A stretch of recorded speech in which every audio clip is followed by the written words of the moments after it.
people. So I want to move sort of focus down into cybersecurity. I'd love to talk to you about the work of bringing more women into the cybersecurity field. I guess first to ask, what has been your experience as a woman working in the cybersecurity field, and what are some common policies, prejudices, or underlying and unaddressed issues in the cybersecurity field that you've seen holding other women back or caused unnecessary roadblocks for them?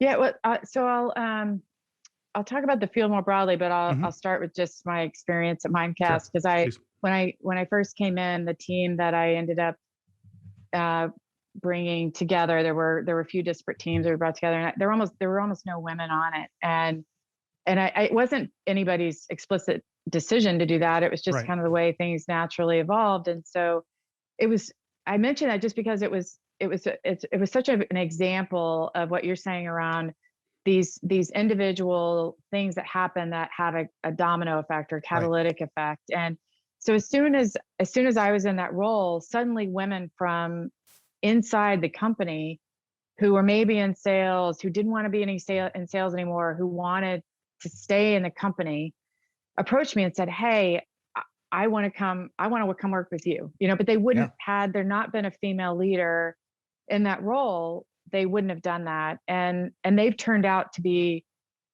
just absolute rock stars. Like, I can't even imagine our business without them having evolved into those roles, and also what it meant for them in their careers. And then also at the same time, that the outside talent that I've been able to attract based on that. And I'll say, and the guys that I'm talking about would admit this, like in the early days of me bringing in some of that, it was people who weren't that kind of dyed in the wool, deep domain, been product managers in cyber for 10, 15 years. Yep. They were like, "Why are you using this valuable headcount that should be for another one of those guys for this other role?" Yes.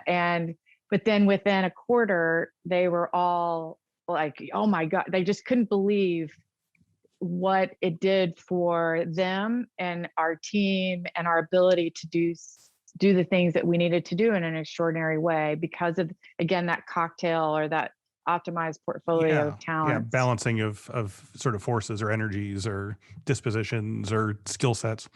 Exactly, yeah.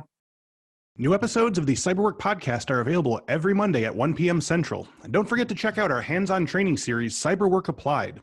Each week, expert Infosec instructors teach you a new cybersecurity skill and show you how that skill applies to real-world scenarios.